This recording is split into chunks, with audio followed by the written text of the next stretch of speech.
Diba, ang dami-dami kong pimples, grabe. Hi Choosies! Sandamakmak po ng mga tanong ang na-receive ko kung ano nga ba ang gamit ko sa aking face. And right now, sa video na to, isi-share ko po lahat. Pero please, i-promise nyo po sa akin na makikinig kayo ng maigi, tapos manunood kayo ng buo at intindihin nyo po ang sasabihin ko kasi hindi po magic para po magkaroon ng glassy skin. And disclaimer lang po pala, hindi po talaga ako super duper makinis. I still have imperfections. I have still red marks. Ayan po siya. Ayan.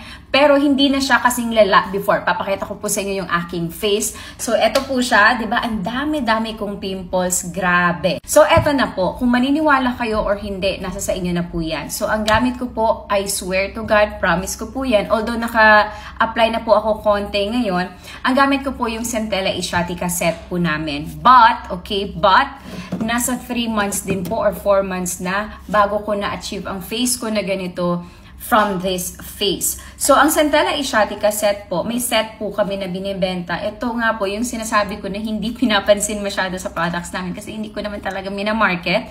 But ito po yung Centella Asiatica set. As you can see, ayan, ang dami ko na pong gamit. Meron na po siyang facial foam, meron na po siyang toner, at meron na siyang serum, at meron na siyang Cica cream. So basically, etong apat na to, ginagamit ko siya day and night. Okay, so magsistart din siya sa facial foam, i-wash nyo po ang face nyo.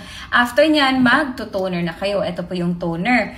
And then serum. After po ng serum, ito ng cream.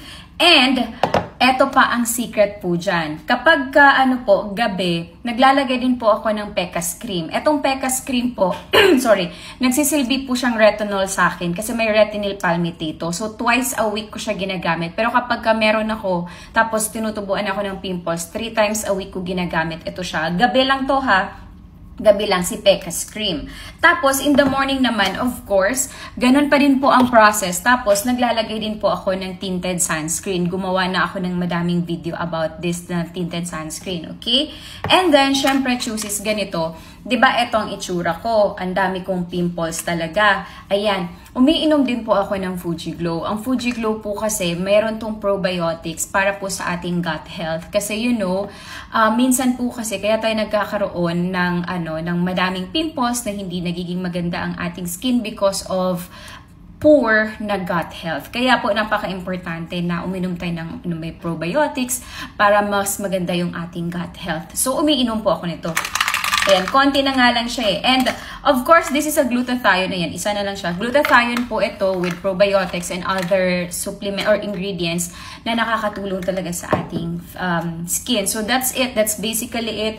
Yun po talaga yung gamit ko. I swear to God, yan ang gamit ko. And also, Choosies, din ako nag-diet, ganyan. So, nag-calorie deficit, nag-workout. Kaya siguro nawawala din yung toxin sa aking katawan.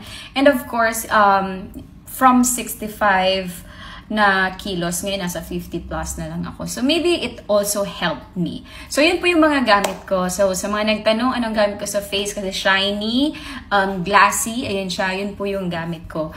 Oh, by the way, Choosies, honestly, pa-face out na namin to and we only have 200 sets. Ibig sabihin, 100 katao na lang po ang pwede mag-order nito. At hindi na kami magre-restock muna kasi nga, hindi ko na kaya i-market lahat. Pero napakaganda talaga nito, promise. Ang dami ko na din na in-stock muna for myself for this.